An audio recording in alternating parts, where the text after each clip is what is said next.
For our second speech, it's going to be by Marvin. So Marvin is going to do a pathway speech. It's from the Research and Presenting title. Level 2 speech. And the timing, 5 to 7. Is that what you want? Yep, 5 to 7. Okay. And the title of your speech, Toastmasters and Why We're Afraid. Over to you.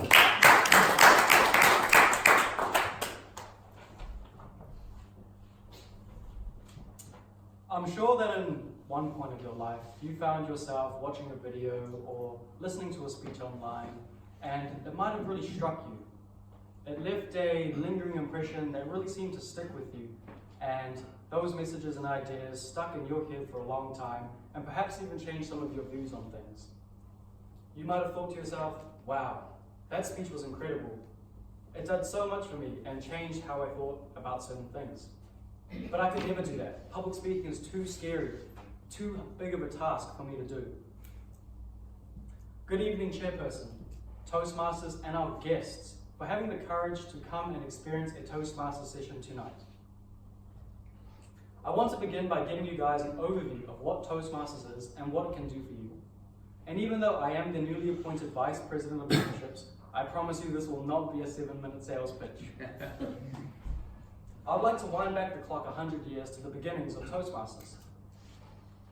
According to the Toastmasters International website, this organization began almost 100 years ago in a YMCA club, California, 1924. Its purpose was to promote sociability and good fellowship among its members. But it wasn't until 1961, nearly 40 years later, when Toastmasters would make its appearance in New Zealand and appear in the city of Dunedin. Memberships were causing millions to go bankrupt at an unaffordable price of $2.70 per year. Ridiculous. By 2013, over 5,000 people were now taking full advantage of everything this organization has to offer. And what I find beautiful about that is, even though each one of us tonight have come here with our own set of reasons, our own set of ambitions of what we want to achieve from this club, they will differ in many regards, but we all share the same idea that we are here to grow and improve. In my case, I'm here to improve on my public speaking, my eye contact, and my general confidence with people. An additional benefit is, even when I'm not speaking, I'll sit in one of these chairs listening to our speakers and pick out little gems from their presentations and kind of shake it around, make it my own. So there's a lot of passive learning to be gained here. Public speaking has taught me a lot about myself, what kind of topics I enjoy presenting, my style of speaking, and how to better deliver an impromptu speech. In Rudolf Vertebo's book, The Challenge of Effective Speaking, he states that public speaking is a sustained formal presentation by a speaker to an audience, but it is only one form of human communication. By becoming a better public speaker, you will naturally become a better communicator in every setting as well. And I can attest to that. I've become a lot more fluent in my everyday dialogue simply by doing these kinds of speeches and being in this environment. But the fundamental question that we need to ask is, why are we afraid of these speeches? We talk with our colleagues, our families, our friends all the time. When it comes to public speaking, what makes it so knee-shakingly difficult? Well, Joey Asher, who has written many communication books on many communication skill books, believes that glossophobia, or the fear of public speaking, can stem from many places, such as a childhood trauma, the general avoidance of public speaking as we grow up, and a byproduct of low self-esteem and the fear of being judged by others. Theo Salcides further builds on this by condensing it into 4 points. The first fear, physiology. When people are confronted by a threat, we naturally produce a reaction called fear and prepare for battle. This fear prevents us from performing our speeches to the quality that we plan to. Eventually, this might prevent people from pursuing public speaking opportunities altogether. The second fear, our thoughts. How good do you think of yourself as a speaker? If you have a lot of negative thoughts about the way you speak, I'm too boring, no one wants to listen to me, I'm not interesting, chances are this will raise your fear and prevent you from delivering a good quality speech.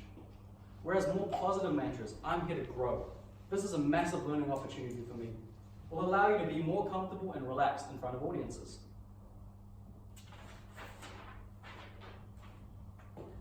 Overestimating the stakes of a speech, thinking that a bad speech will ruin your credibility or your image or your status, puts more pressure on you that you do not need. The third fear, situations. Certain situations will make us feel more nervous, a lack of experience, who we're delivering the speech to. If I'm pitching an idea to my boss and there's a status difference, I might feel a little bit more nervous. Fourth and finally, simply how skilled you are at public speaking. Taking a glance at some of the biggest influential names in human history, Adolf Hitler, Martin Luther King, Alexander the Great, Julius Caesar, the list goes on.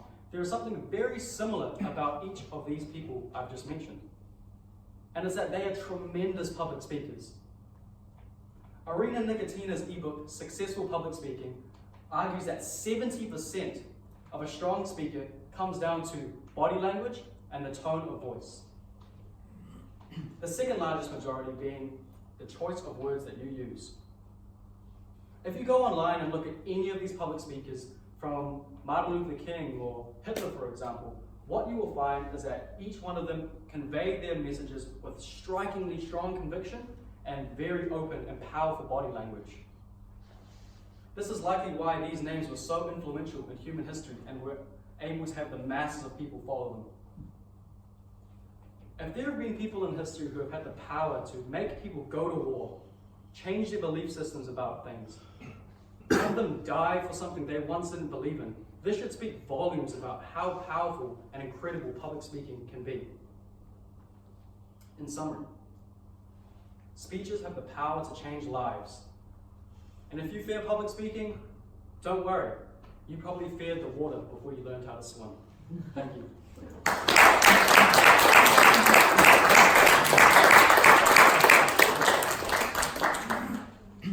So question time. Questions for Marvin? George. How did you think of that topic?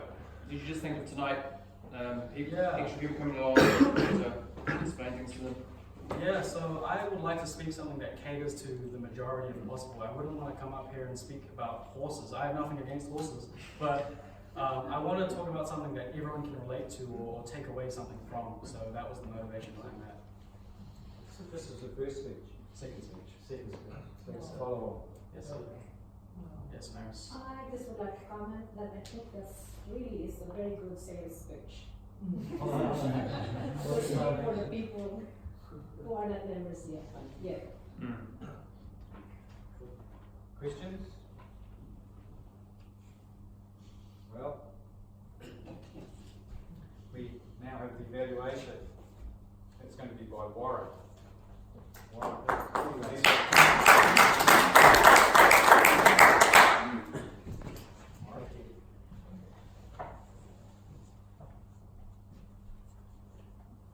Mr. Chairman, fellow Toastmasters and guests. So tonight I've been evaluating Martin's speech and so writing my evaluation and now I'm going to deliver it, I should say. So Marvin has been talking tonight about Toastmasters and why we're afraid. And my golly, I think that's a brilliant topic for tonight. It's just so good because, I mean, it matches a number of guests here and it's just so appropriate. And I couldn't think of a better topic. And I noticed that, Marvin explained or demonstrated his own experience and I thought that was really good in his introduction. It really kept me engaged and stopped me from writing, I think, as well. I liked his emphasis on appropriate words. For example, why are we afraid? Not why are we afraid, but why are we afraid? It really has a big difference. And so that means the pause and emphasis and all of that is really there and obvious and strong, and I like that. A recommendation for Marvin would be, and I can see he's doing it, I would just like to see more of it.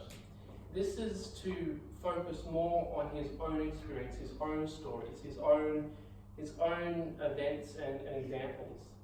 And this I feel